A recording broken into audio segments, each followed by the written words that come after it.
Olvidar los principios. Vamos a estar viendo ahora algo que estamos viendo en el mundo y que es importante que nosotros los tengamos bien en claro. Para que surja una ley o un mandamiento, primero debe haber un principio. Por ejemplo, el día de reposo, ¿dónde tiene su base? En la creación, porque ese es el principio. Si Dios no hubiese reposado, ese es el principio, no hubiera pasado el mandamiento. Primero es el principio y después viene el mandamiento. No es al revés. Y eso lo vamos a entender ahorita. Por eso el hombre quiere cambiar las leyes y obviamente las cambia y establece muchas cosas que radican en la necedad, pero no puede cambiar el principio. Y el principio siempre va a ser. Pero olvidarnos de los principios lo que va a generar es que haya caos. Haya caos. Entonces vamos a tratar de entender esto que vamos a leer. Malaquías 3:6. Dice ahí: porque yo Jehová no cambio. Por esto, hijos de Jacob, no habéis sido consumidos. Desde los días de vuestros padres os habéis apartado de mis leyes y no las guardasteis. Volveos a mí, y yo me volveré a vosotros. Ha dicho Jehová de los ejércitos. Mas dijisteis: ¿en qué hemos de volvernos? ¿Robará el hombre a Dios? Vosotros me habéis robado. Y dijisteis: ¿en qué te hemos robado? En vuestros diezmos y ofrendas. Malditos sois con maldición, porque vosotros, la nación toda, me habéis robado. Bien, hermanos, entonces vamos a entrar en una actitud que mancha también la adoración a Dios, y es olvidar los principios.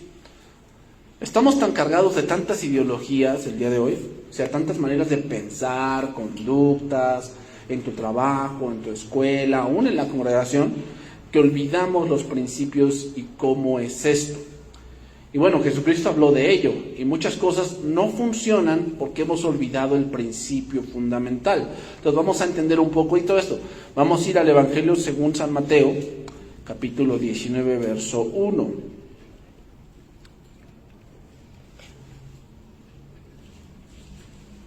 Mateo 19, versículo 1. Vamos a ver cómo funciona esto de los principios.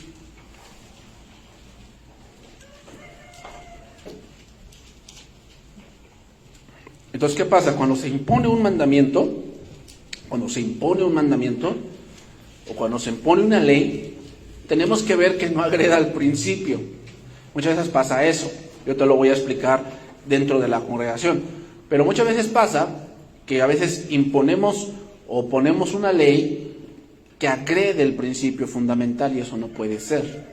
Tenemos que siempre ir al principio para así generar un mandamiento. Por decir, el principio del mandamiento no matarás, ¿de dónde radica el principio? En que Dios dio la vida. Y por lo tanto, Él es el único que puede quitarla. De ahí radica el mandamiento. El mandamiento de no matarás radica en que Dios dio la vida. Y por lo tanto, Él dice que no puedes quitarla por venganza. El mandamiento no matarás tiene que ver con no puedes quitar la vida solamente por resentimiento, por rencor, porque odias a alguien. No puedes hacer eso. Entonces, ¿qué pasa por decir con aquellos que les hacen inyección letal? Esa es otra cosa. La Biblia dice en Romanos que no en balde el gobierno, el gobernante o la autoridad lleva la espada. ¿Para qué lleva la espada?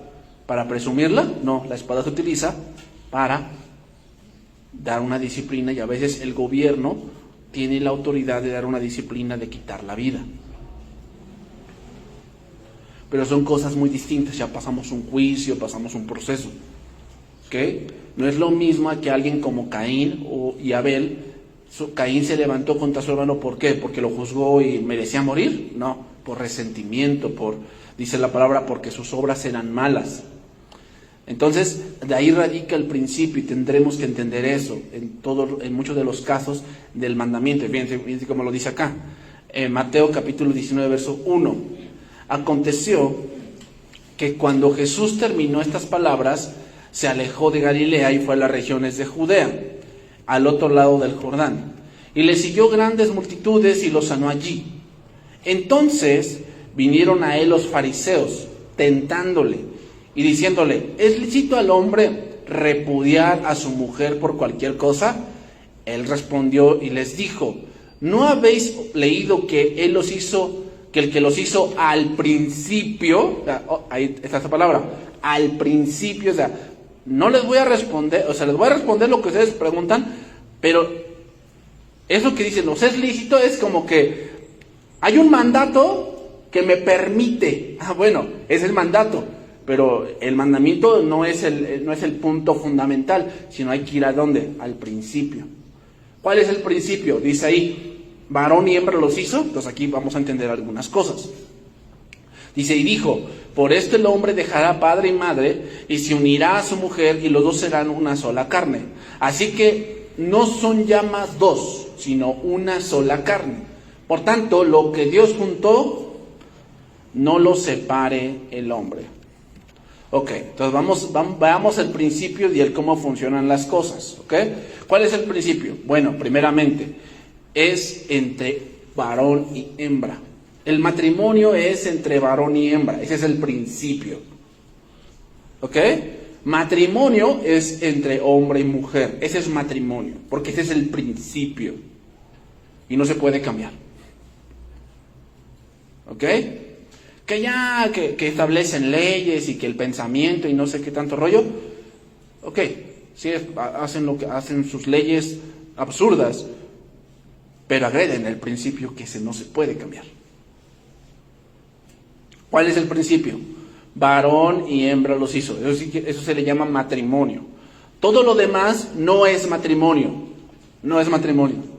O sea, no le podemos llamar matrimonio, aunque el hombre diga, es que ya lo debes llamar así porque legalmente, exactamente, legalmente ustedes, pero en el principio es este. Entonces, primero es el principio y después viene el mandamiento. Así es como funciona. Primero es el principio y después viene el mandamiento. El pecado en el ser humano siempre va a ir en contra del principio, entonces modifica la ley, modifica el mandato, pero el principio jamás podrá ser modificado, jamás. Entonces primero es el principio y después viene el mandamiento. ¿Qué es la segunda cosa que implica el principio? Implica el inicio de una nueva familia. Por eso dice, por tanto dejará el hombre a su padre y a su madre y se unirá a su mujer y serán una sola carne. Y hay que decir que el principio indica que cuando él se casa es una nueva familia. Él, o sea, no quiere decir que ya no tenga padres, ya no quiere decir eso. Lo que quiere decir es que él ya no pertenece a una familia donde él nació, sino la familia que está a punto de nacer. Ese es el principio. Así lo dice. Entonces, ¿qué quiere decir? ¿Que ya el hombre o la mujer no visiten a sus padres? No está diciendo eso. Lo que está diciendo es que ya la prioridad cambió. Lo que está diciendo es que él ya no es más o ella ya no es más soltero. Pertenece a una familia. Y se debe a esa nueva familia. Ese es el principio. Por eso hay muchos que abrogan el principio y se sienten independientes a pesar de que están casados. Y eso es abrogar el principio. Por eso no funciona. El principio jamás podrá ser modificado. Entonces, ¿a qué conclusión llegamos cuando analizamos el principio? Bueno, que ningún hombre tiene derecho a separar a una pareja que Dios ha unido. Otro punto del principio, tercer punto del principio, es que todo matrimonio es ante Dios. Todo. El matrimonio no lo inventó el hombre, ni la sociedad, ni el gobierno. El gobierno solamente legisla, pero el que ideó el matrimonio y delante de quien se casan, ya sea en la basílica, o ya sea aquí, o ya sea en, no sé, a lo mejor con los árabes o en el desierto se casan, ¿delante de quién se casan? Delante de Dios. Porque en el huerto, que fue el principio, ¿quién estaba ahí? ¿El juzgado y el civil? Bueno, entonces, ¿por qué, pastor, ahora nos obligan a tener un papel? Si yo me siento casado delante de Dios, bueno, porque el que se sujeta a la ley, a Dios se sujeta. O sea, ahora la ley legisla el matrimonio, ¿para qué? Para darte otro tipo de derechos, pero ese tipo de cosas o de procesos agreden el principio, no, lo confirman. Entonces, a esa ley debemos sujetarnos. ¿Por qué? Confirman el principio. Pero todo matrimonio es delante de Dios. Todo. Por lo tanto, lo que Dios unió, no lo separa el hombre. ¿Sabes que en esta pandemia el divorcio ha crecido 300%? Esa es una cifra impresionante de cómo han crecido los divorcios. Entonces, los fariseos dijeron algo que sin duda dice, pero recuerden, primero es el principio y después viene el mandamiento, versículo 7, dice ahí. Le dijeron, ¿por qué pues mandó Moisés dar carta de divorcio y repudiarla? Y les dijo, por la dureza de vuestro corazón Moisés os permitió repudiar a vuestras mujeres. ¿Y qué dice ahí? Mas al principio no fue así. O sea, vamos a radicar al principio, ¿verdad? Moisés legisló como gobierno, legisló que podían divorciarse por alguna razón en específico en ese momento, pero la ley no está a favor del principio. En el principio no fue así. O sea, ¿cuál es el principio que debemos seguir? Hay una gran diferencia entre lo que los fariseos dicen que Moisés hizo y lo que Jesús dice que Moisés hizo. Ellos por eso hicieron la pregunta del versículo 7. ¿Cuál? ¿Por qué Moisés nos permitió? Bueno, Moisés nunca ordenó el divorcio. Cuando enfrentó la dureza del corazón del pueblo, permitió y regió o legisló el divorcio para mantener en claro algunos límites de responsabilidad dentro de la sociedad. Pero Jesús dice, pero al principio no fue así. Es decir, el divorcio nunca estuvo en el plan de Dios desde el principio. Eso fue algo que ocurrió por el pecado del ser humano.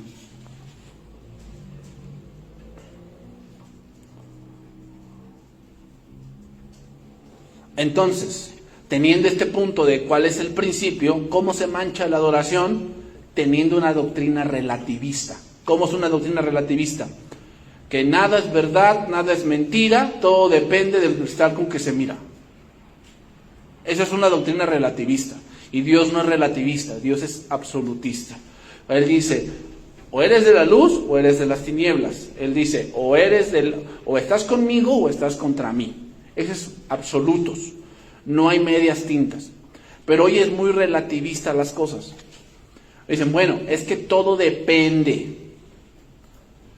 O sea, depende de cómo te sientas, depende de cómo esté tu corazón. O sea, a lo mejor tú eres bien malo, pero si en tu corazón hay sinceridad, Dios te acepta. ¿Te das cuenta? O sea, es un relativismo. O sea, como que Dios se aborrece el pecado, pero si tú estás bien, como que estás triste, entonces Dios te acepta aunque tengas ese pecado. Eso es un relativismo y no funciona de esa manera. Muchos creyentes, incluso que están en el liderazgo, han caído en ese pensamiento y están llevando a la congregación a un pensamiento relativista.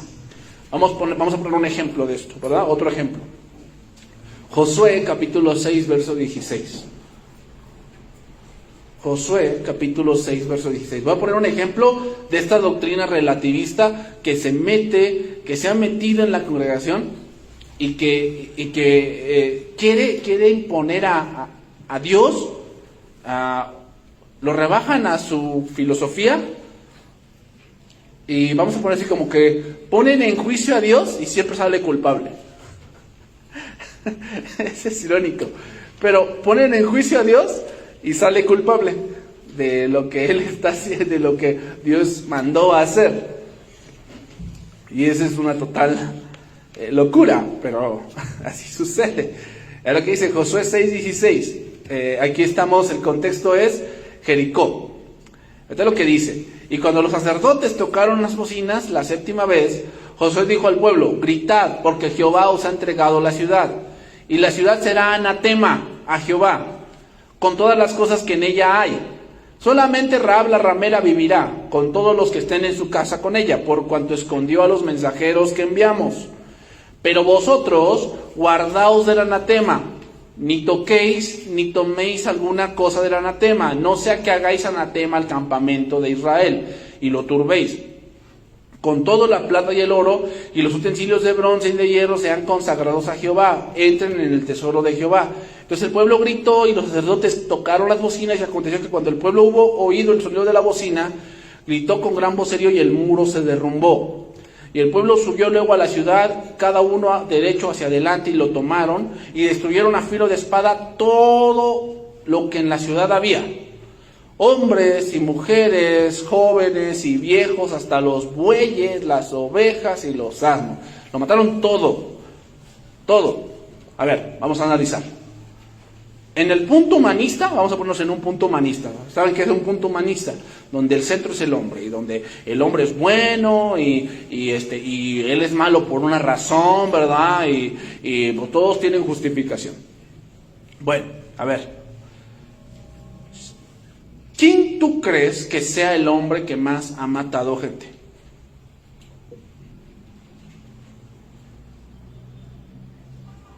No, pues Hitler con el Holocausto. No, pues no sé, Mussolini o Kim Jong-un, ¿no? De Corea del Norte. O no sé, Genghis Khan, ¿no? O el Imperio Medo-Persa. Sabes que el Imperio Medo-Persa no tenía cárceles, tenían la pena capital, y fue tanto un día la pena capital que no había árboles para crucificarlos, que era la pena capital. Dice que no había, los árboles eran insuficientes para crucificar a la gente que los mandaban a matar.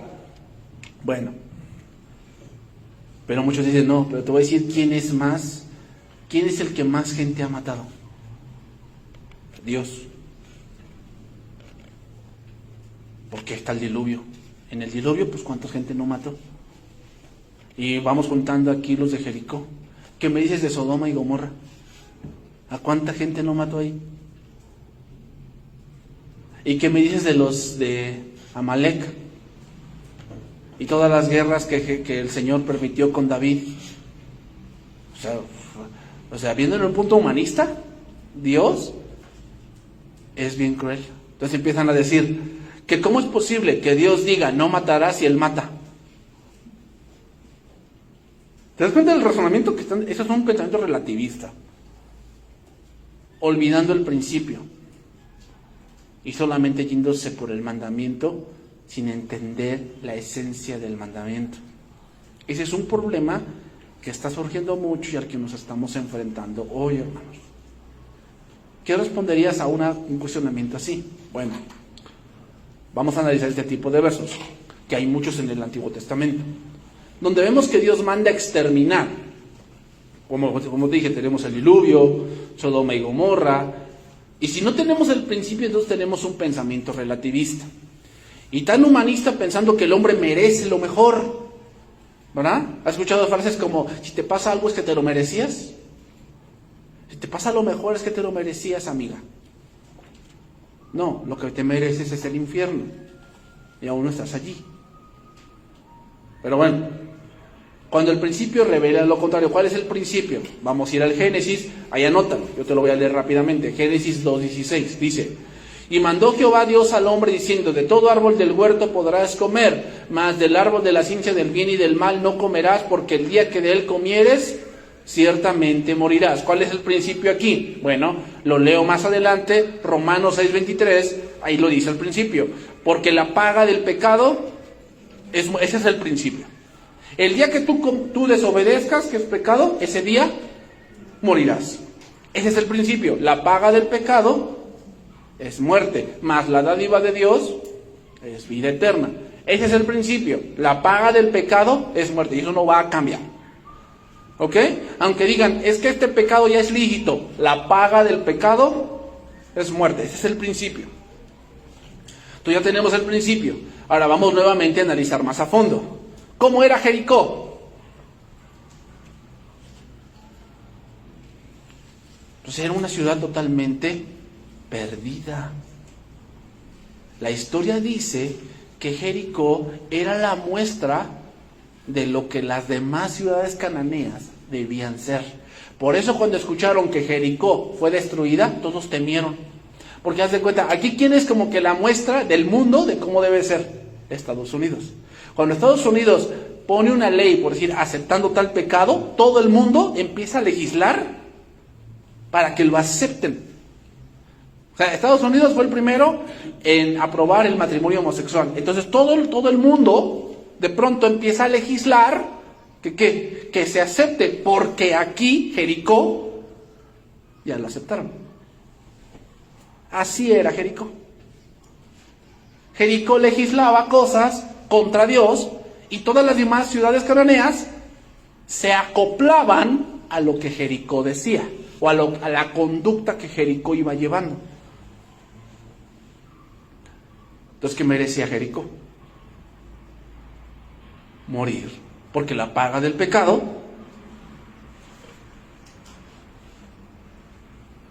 no, pero es que tú no pones es que la ley dice. Sí, pero antes de la ley está ¿qué? El principio. Pero así entendemos mejor. Y todos los demás que mandó Dios a destruir, Sodoma y Gomorra, ¿cómo era Sodoma y Gomorra? Pues ahí viene la palabra sodomía. ¿Cómo era? Pues nada más nos damos cuenta cuando dijeron que llegaron los hombres con Lot y dice que tocaron la puerta y le dijeron, Lot, saca a los viajeros que han venido a ti para que los violemos. O sea, dice que estaban desde los más grandes hasta los más pequeños. ¿Cómo ves? Esa ciudad no merecía el castigo divino porque la paga del pecado es muerte. Ese es el principio y no se puede cambiar. Entonces, ¿por qué la gente dice, no, pero es que eso es injusto? No, injusto es que ustedes, haciendo el mal, quieren que les vengan bienes. Eso es lo injusto.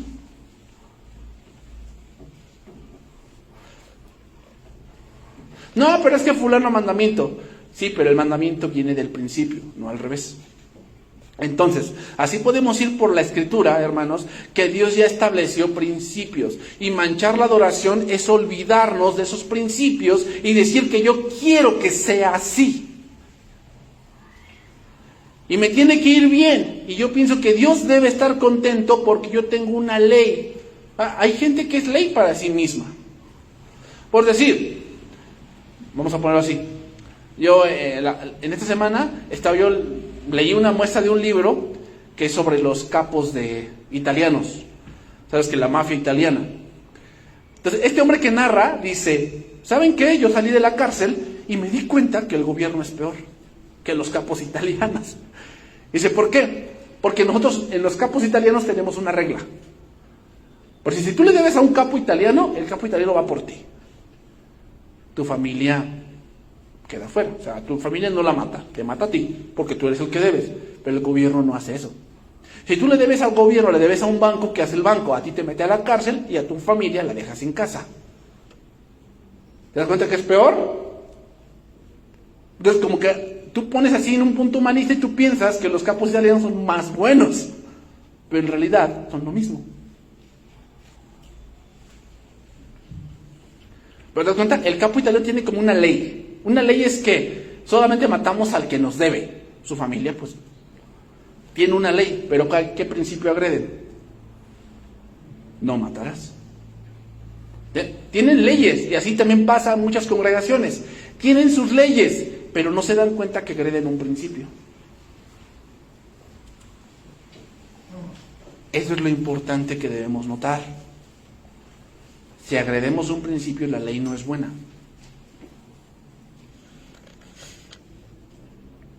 Entonces vamos a retomar nuestros versos que vamos a estudiar, ¿verdad? Malaquías 3:6.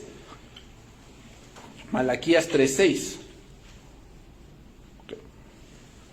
Malaquías 3:6. Dice, porque yo Jehová no cambio. Nos damos cuenta, ¿por qué Jehová no cambia? Porque los principios no cambian. Eso es obvio. Si el principio no cambia, pues Dios no cambia. Él sigue pensando que el matrimonio es varón y hembra los creó. Ese es el matrimonio. Aún así, aunque el hombre legisle y aprueben y impongan y que esto no importa. Para Dios, el matrimonio es varón y hembra los creó. Ese es el matrimonio, porque ese es el principio. Por esto, hijos de Jacob, no habéis sido consumidos. Ahora, también esta frase viene de todo lo que hemos visto, que Él nos ha amado, eso de no ha cambiado. ¿Y por qué Dios no consume a aquellos falsos adoradores? O a aquellos que han establecido sus reglas puramente humanas, olvidando el principio. Porque Dios los ha amado, por eso. Entonces, la frase total, todo el mundo lo hace, es un pensamiento basado en que yo tengo cierta regla y pienso que cierta regla funciona porque no me pasa nada. Pero te vamos a ver que sí pasa.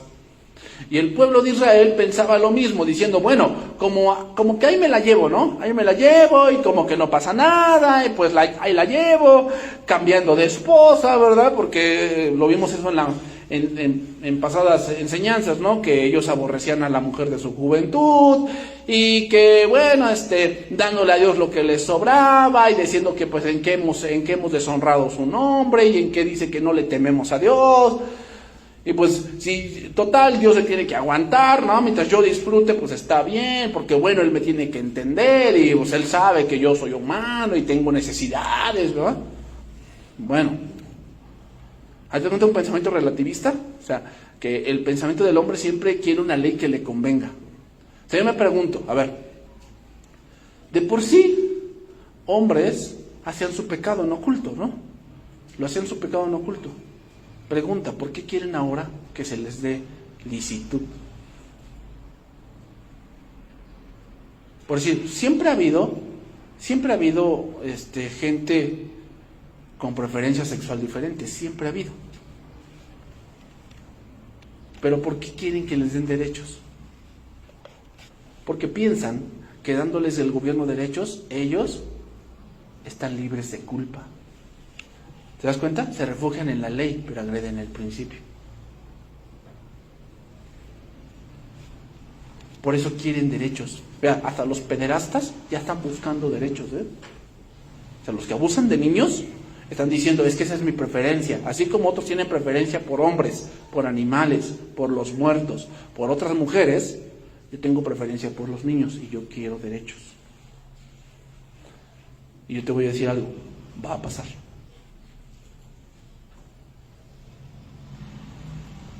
¿Cómo ves? Ahora va a ser lícito para el gobierno que un hombre abuse de niños de 10 años. Va a ser lícito. Y tú dices, ¿cómo es posible eso? Porque el pecado siempre te va degradando la sociedad. La sociedad no avanza, se degrada. Y eso va a pasar. Cuando tú te enteres, te vas a dar cuenta que estamos llegando al colmo. ¿Y cuál es el principio?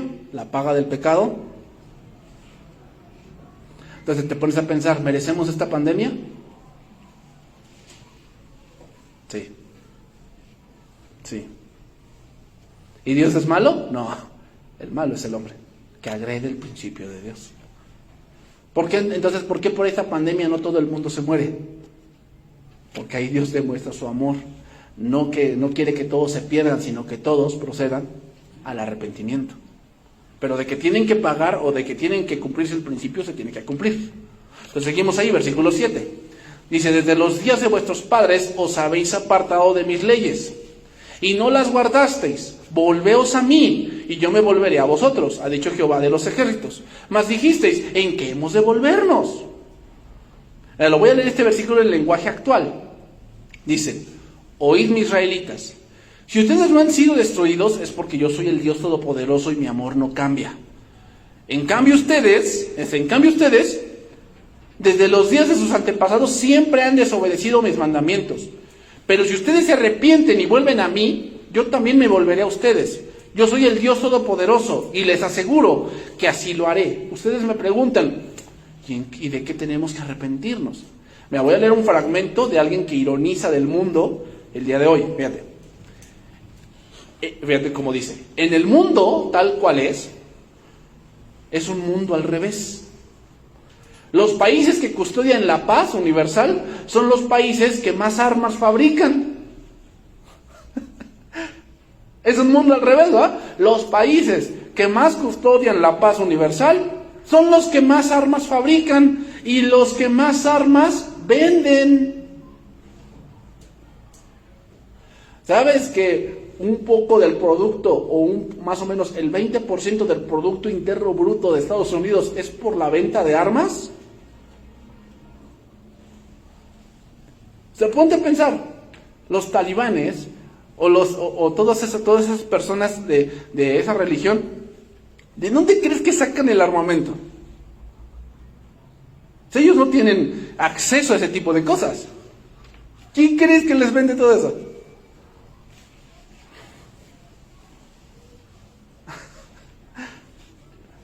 Entonces, es irónico, pero así es. Te voy a decir algo. Este hombre que derribó las torres, ¿sabes por quién era financiado? Por la CIA. Se les reveló, entonces este país, Estados Unidos, fue a terminar el trabajo. Pero ellos levantaron su monstruo y después tuvieron que quitarlo. El mundo al revés, ¿verdad? Los bancos más prestigiosos son los que más narcodólares lavan. Y los que más dinero robado guardan. Las Islas Caimán, los bancos en Suiza.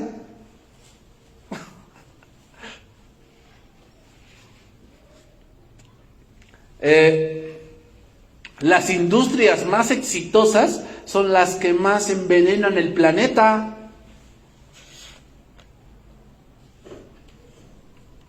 El mundo al revés, ¿va? ¿Qué tal ley? Vamos a firmar la ley para que hay que cuidar el planeta. Y son los que más contaminan. Vean ustedes a Beijing. Beijing está tan contaminado que ya no se ve el sol en esa ciudad. Hay una nube de contaminación que cubre toda la ciudad. Esos son los países más avanzados del mundo, ¿cómo ves? Y la salvación del medio ambiente es el más brillante negocio de las empresas que lo aniquilan. ¿Sabes que la UNICEF recibe cientos de millones de dólares, pero nunca voltean a ver a los niños africanos? Y supuestamente la UNICEF es una organización que se preocupa por cuidar a los niños. Y son de los niños de los que menos se preocupan. El mundo al revés, hermanos. Leyes que agreden el principio para su conveniencia. Son dignos de impunidad y felicitación quienes matan la mayor cantidad de gente en el menor tiempo. Quienes ganan la mayor cantidad de dinero con el menor trabajo y quienes exterminan la mayor cantidad de naturaleza al menor costo. ¿Sabes que ahorita se viene una crisis muy fuerte? Por dos razones. Número uno, por la tala inmoderada. Y Tlaxcala ya está ahí, La Malinche se está quedando sin árboles. ¿Y sabes qué va a pasar con eso? Por eso estamos teniendo ese extremo de temperaturas. Que cuando en la noche baja como a 2 o a 1, y en el día estamos a 29, 28. ¿Por qué? Porque es un desierto de concreto. Porque no hay árboles, no hay áreas verdes, todo está árido. Eso implica que la temperatura suba. Y número 2, falta de agua. Va a llegar un momento, hermanos, que el agua va a escasear. Eso nada más lo vemos en la Ciudad de México, ¿no? Que lo racionan, 2 días para ti, 2 días para ti, 2 días para ti. Pero va a llegar el momento que va a pasar semanas que no hay agua. ¿Por qué? No llueve. Y las empresas que más se esfuerzan porque eso se quite son las que más dañan al planeta. Ese es el mundo en el que vivimos, hermanos. Un mundo que hace leyes, pero a su conveniencia. Entonces ahora la pregunta que viene es, ¿por qué deben arrepentirse?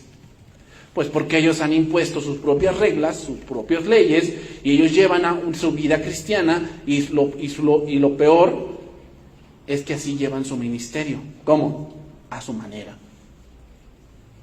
Y no estoy diciendo que poner leyes y reglas sea malo, pero la pregunta es, ¿salieron del principio o de lo que me conviene? Eso es lo que debes preguntarte. Una regla que pusieron, bueno, ¿salió del principio o de lo que me conviene?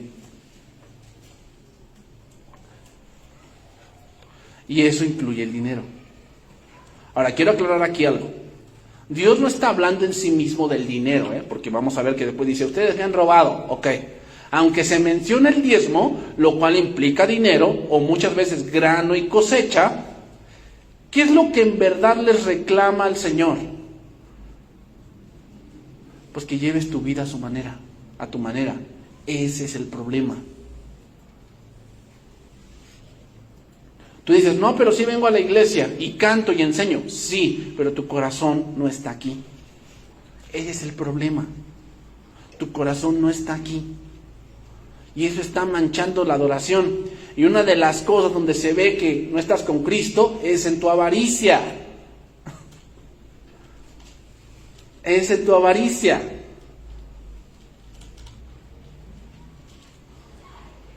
Ya dice el versículo 8. ¿Robará el hombre a Dios? Pues vosotros me habéis robado. Y dijisteis, ¿en qué te hemos robado? Pues en vuestros diezmos y ofrendas. ¿Nos imaginamos cuando el pueblo escuchó esto? Decir, es que ¿en qué te hemos robado? O sea, ¿cómo es posible que te robamos? Yo estoy cumpliendo. Hermanos, dar y amar son sinónimos. Dar y amar son sinónimos. Quiero que grabes bien esa frase porque ahorita vamos a ver eso. Dar y amar son sinónimos. La queja de Dios no era respecto al dinero, como si Él necesitara dinero, ¿verdad? Obviamente que no. Sino que lo que la manera de dar demostraba, falta de amor.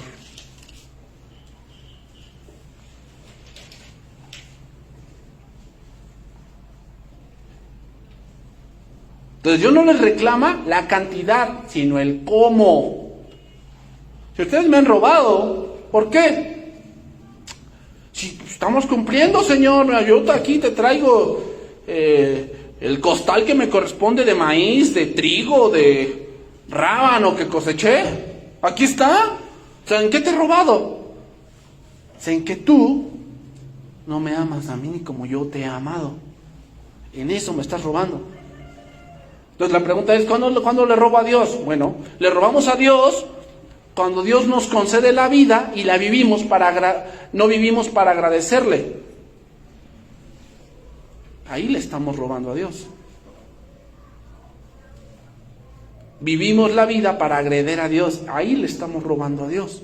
Porque ¿por qué tenemos la vida un día más? Porque Él nos ha amado. Y Dios espera que correspondamos. ¿Cuándo le robamos a Dios? Cuando Él te da las facilidades para congregarte y tú sacas una excusa extremadamente humana que a tu jefe terrenal no le darías.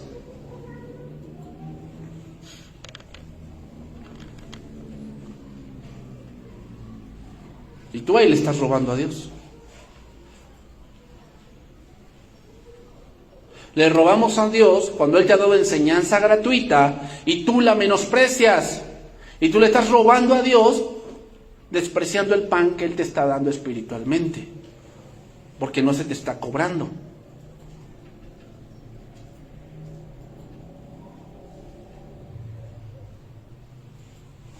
Le robamos a Dios cuando la sanidad que Él nos ha dado la usamos para una vida desordenada. Tal vez Dios te ha dado sanidad de muchas cosas que parece que te iban a llevar a un extremo que no era muy agradable. Y Dios te sacó de allí y empiezas a vivir a tu manera. ¿Tú piensas que para eso Dios lo hizo? Eso es robarle a Dios. Porque Él te dio algo y tú lo usas a tu manera. Le robamos a Dios, hermanos, cuando esa bendición que nos da la utilizamos para nuestra destrucción.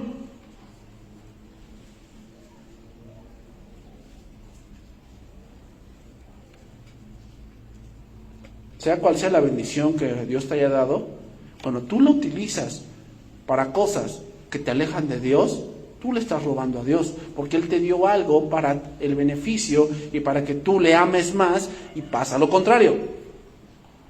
Entonces, ¿por qué es un robo? Porque Dios espera que Él, al mostrar su amor para contigo, respondas de una manera igual.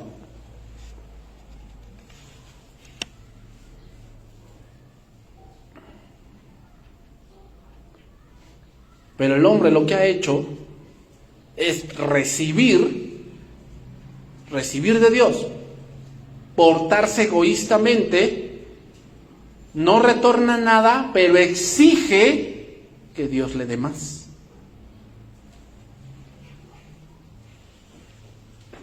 El hombre al recibir se comporta de una manera egoísta, no retorna nada y exige que Dios le dé más.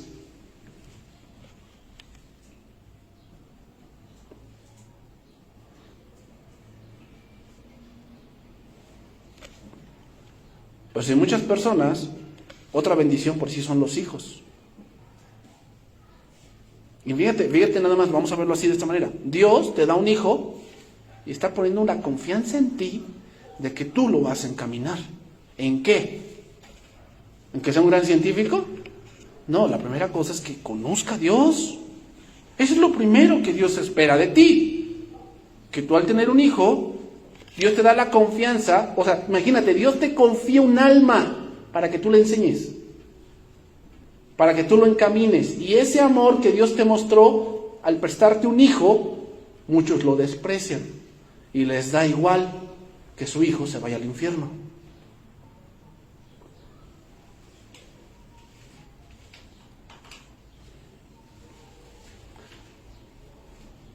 Entonces, mandar, denme, pero sin mover al amor, sin mover a la conciencia de que Dios es el dueño, es robar a Dios. Ese es el problema ahora de los que piden dinero. Ese es el problema. No radican en el principio, radica en la avaricia. ¿Por qué crees que vengan, siembren en el reino? Esa frase, ¿en qué te hace pensar? ¿Te hace pensar en Dios? En que no, sí le voy a dar a Dios porque Él me ha amado. No es cierto. Cuando dicen siembren en el reino, parece como si fuera un banco. Es robarle a Dios. Esa gente que pide de esa manera está robándole a Dios. Yo te voy a explicar por qué. Mira. Entonces, ¿cuál es el principio del dar? Bueno, hay dos principios fundamentales. Hay dos principios fundamentales del dar. O sea, que ustedes me han robado. ¿En qué? ¿En qué te hemos robado? En tus diezmos y ofrendas. Entonces, ¿qué quiere decir? No, es que ya me di cuenta, hermanos, ya me di cuenta aquí en la cuenta bancaria que somos 100 y nada más están depositando 50. Todos los demás, malditos sois porque no han depositado. No se refiere a eso. Y yo he escuchado gente o pastores que hacen eso y dicen eso. Y no es así. O sea, no está diciendo eso es el verso. Entonces, ¿qué quiere decir? Que si yo no doy este día porque, no sé, a lo mejor me quedé sin trabajo, ¿no? Me quedé sin trabajo y pues nada más tengo para hoy y con mi familia y pues tengo que alimentarlos y hoy no puedo. Y Dios entiende eso. Dios no es un negrero. Dios entiende eso. Entonces, ¿estás bajo maldición porque no dices ese día? No se está refiriendo a eso. Y voy a explicar eso. Primeramente, voy a leer un versículo. Otra vez, nuevamente, el libro de los orígenes, Génesis 2, 7 al 12, voy a leerlo. Estamos en el punto de dos principios del dar, ¿okay? Dos principios fundamentales. Puede haber más, pero voy a leer un principio. Vamos al libro de los orígenes, Génesis 2, 7. Dice: entonces Jehová Dios formó al hombre del polvo de la tierra, y sopló en su nariz aliento de vida, y fue el hombre un ser viviente. Y Jehová Dios plantó un huerto del Edén al oriente, y puso allí al hombre que había formado. Y Jehová Dios hizo nacer de la tierra todo árbol delicioso a la vista, y bueno para comer. También el árbol de la vida en medio del huerto, y el árbol de la ciencia del bien y del mal. Y salía del Edén un río para regar el huerto, y de allí se repartían en 4 brazos. El nombre de uno era Pisón, y este es el que rodea toda la tierra de Jávila, donde hay oro. Y el oro de aquella tierra es muy bueno. Hay también allí bedelio y ónice. Me llama la atención que se enfoca en que hay oro ahí. ¿Por qué dice eso? ¿Por qué dice que hay oro? Bueno, entonces el primer principio del dar es porque de Dios viene todo. Ese es el primer principio. O sea, cuando yo doy a Dios, yo estoy reconociendo que todo lo que estoy produciendo, Dios lo hizo producir en mi mano.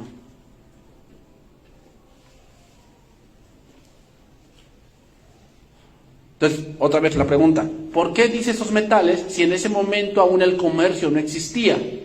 Porque Adán no podía comerciar con los leones o con los elefantes, ¿no? Elefante, te cambio tu pastura por un pedazo de oro. No.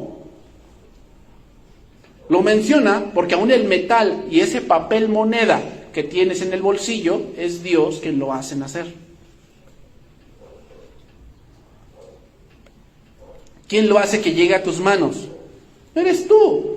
Porque hasta el talento que tienes para trabajar, Dios lo puso en ti cuando Él te formó. ¿Para qué eres muy bueno? No, pastor, es que yo estudié de abogado porque, no, hombre, yo hablo y hablo. ¿Quién crees que te puso eso? Yo a lo mejor yo sería bueno para abogado. Para a lo mejor tú eres muy bueno para las matemáticas, las ciencias exactas, por eso estudias una ingeniería. ¿Verdad? No, pastor, yo nunca fui bueno para la escuela. ¿No? Así dicen, yo nunca fui bueno para la escuela. Pero, no, como soy bueno para los negocios. Sé regatear muy bien. ¿No? Y, pastor, yo encuentro cosas buenas y de un buen precio. ¿Quién crees que te puso ese talento? El verso que leí dice que Dios formó al hombre. Cuando Dios te formó en el vientre de tu madre, te puso talentos para que te pudieras desenvolver. Y con ese talento, trabajar y con eso, darte Dios, ¿qué? Un salario. Entonces, ¿cuál es el principio? Que Dios nos formó y puso ese talento en mí, y por ese talento puedo trabajar, y con ese trabajo Dios hace producir un salario para que yo pueda vivir, y en agradecimiento doy algo.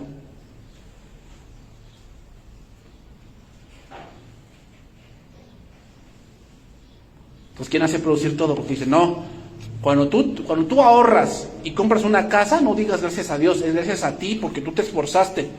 A ver, perdóname. Pero hay cosas en ese punto que tú no controlas. ¿Quién te dio la salud? Porque dices, no, yo me esforcé por no enfermarme. Por favor, si comes quesadillas en la esquina y no sabes ni siquiera si tienen móvil del 40 allí o fue el recalentado del aceite, ya hasta se ve bien negro, hasta burbujea ahí. Dices, no, es que yo me cuido.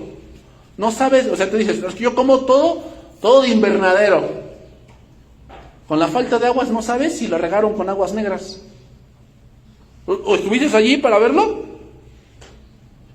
O si tuvo una plaga esa cosecha y lo tuvieron que poner insecticida y así te lo estás comiendo. Hermanos, le voy a decir algo. Casi la mayoría de cosas que comemos no son naturales. Aunque tú digas, no, solamente que las hayas sembrado tú. Pero la mayoría de cosas no son naturales. ¿Por qué crees que hay mucho cáncer en el mundo? Pues porque todo ya se hace con químicos. O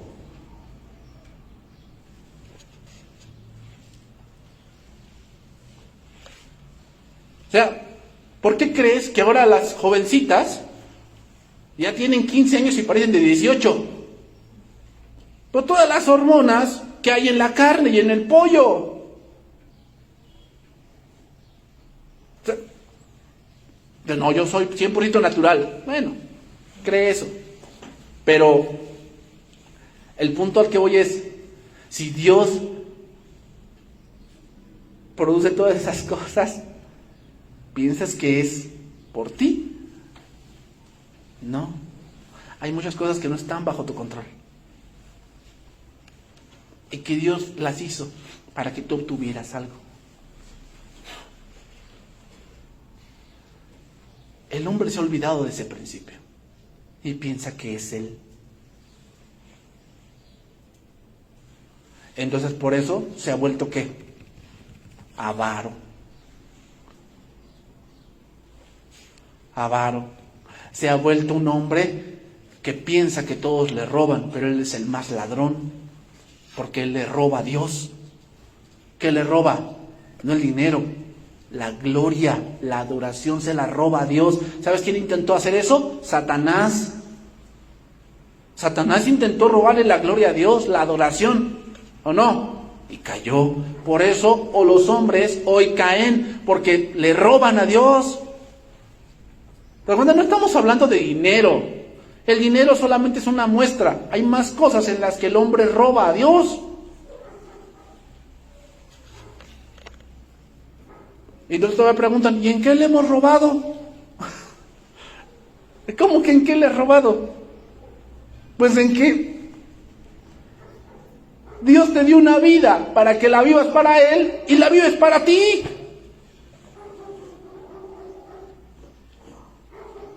La vives haciendo lo que a ti te da la gana. Y dices, ¿en qué le he robado a Dios? Pues en todo eso. Has malgastado años de tu vida en cosas que ¿qué provecho han traído para ti? ¿Qué tienes de ganancia de todos esos años que invertiste en ese pecado, en esa conducta? ¿En qué ganancia tienes?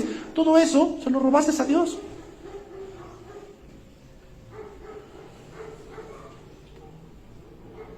Pero toda la gente pregunta, ¿en qué le he robado? Entonces vamos a ver el segundo principio, para yéndonos por la parte final, que ya se me acabó el tiempo. Gálatas 6:7. Vamos a ver este principio, Gálatas 6:7. Quiero acabar con esto, hermanos, para que nos quede bien claro, porque, hermanos, ¿cómo hay problemas con esto, ¿no? Con el diezmo? Y yo entiendo que ha habido muchos abusos, o sea, gente que se agarra de estos versos y dicen, ya ven, entonces el que no me dé está bajo maldición. Y no se refiere a eso. O sea, porque, como te digo, el principio es que de Dios pertenece todo. Dice la palabra en los Salmos, de Dios es la tierra y su plenitud. Entonces, ¿cómo puede Dios exigir que le regreses algo que es de Él? O sea, decirte, dame dinero. No.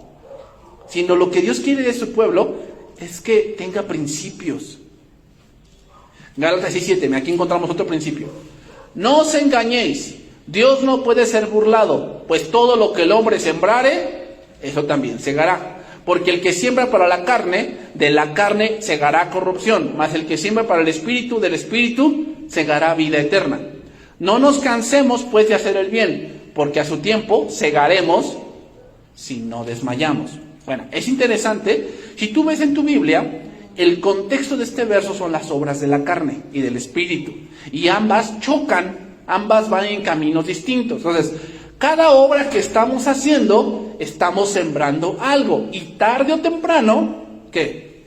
Vamos a cosechar algo. Ese es el principio. ¿Cuál es el principio? No erréis.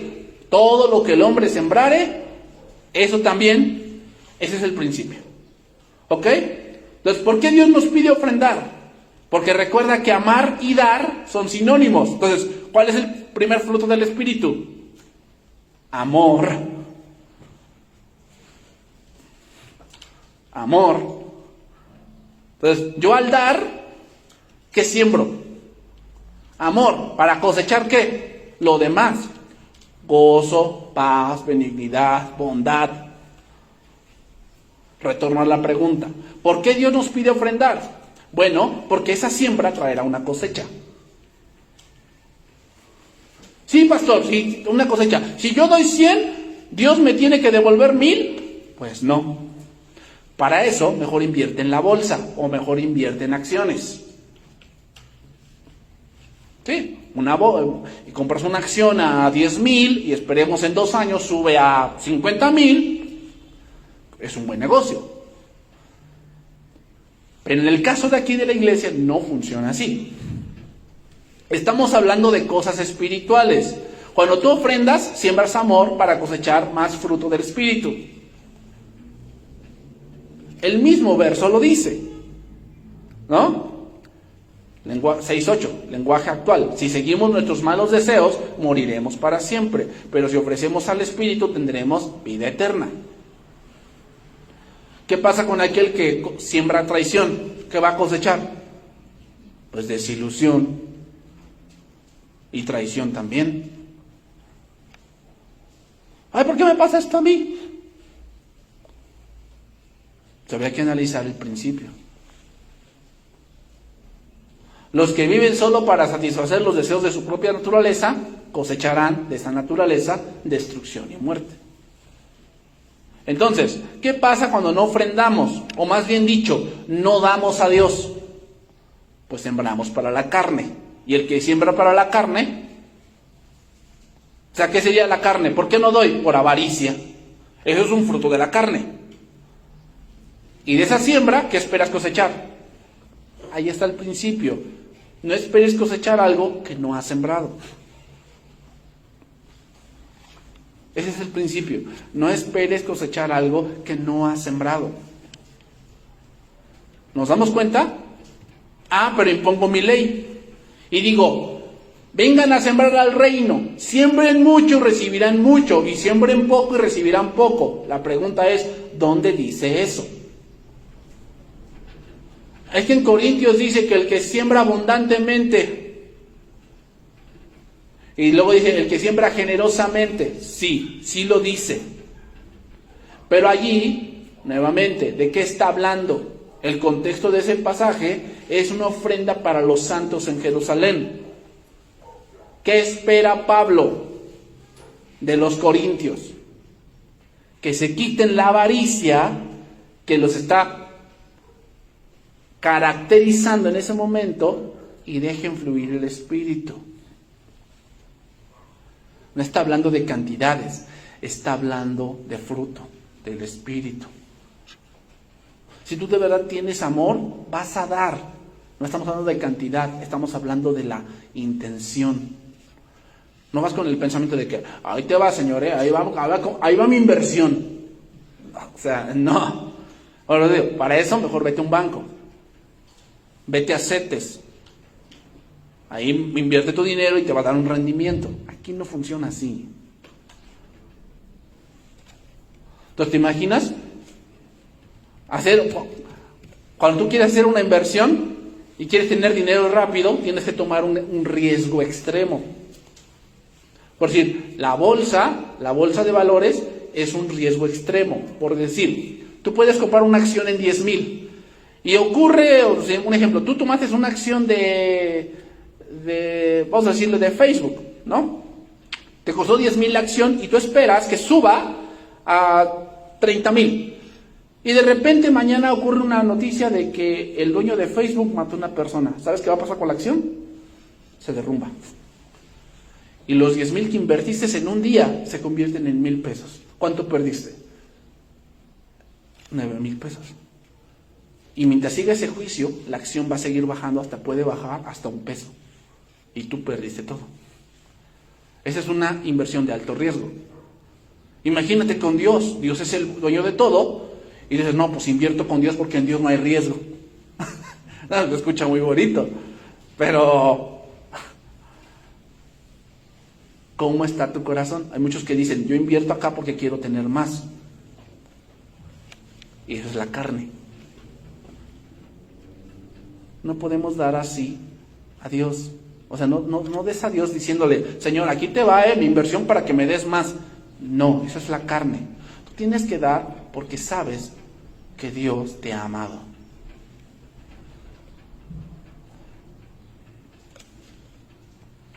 Entonces no es solo dar por dar, hermanos. No. Es, ¿qué voy a sembrar? ¿Amor? Bueno, vas a cosechar otras cosas. ¿Cómo estás sembrando? Entonces termino. Malditos sois con maldición, porque vosotros la nación toda me habéis robado. Eso dice Malaquías 3:9, ¿no? Y termino. ¿Por qué maldición, hermanos? ¿Por qué les dice malditos sois? Bueno, por lo que estaban sembrando. El que siembra para la carne, ¿qué va a sembrar? ¿Qué va a cosechar? Corrupción.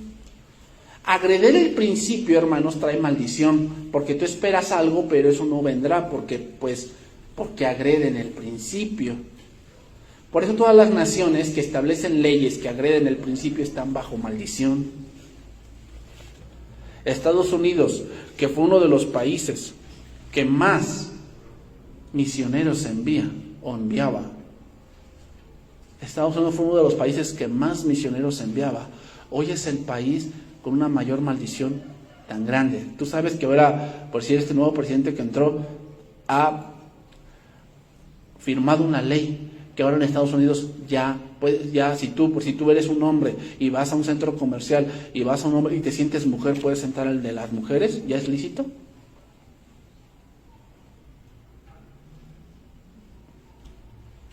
Hasta ese punto hemos llegado. Ese país que enviaba tantos misioneros, hasta ese punto ha llegado debajo. Y eso va a traer una maldición a ese país porque agreden el principio.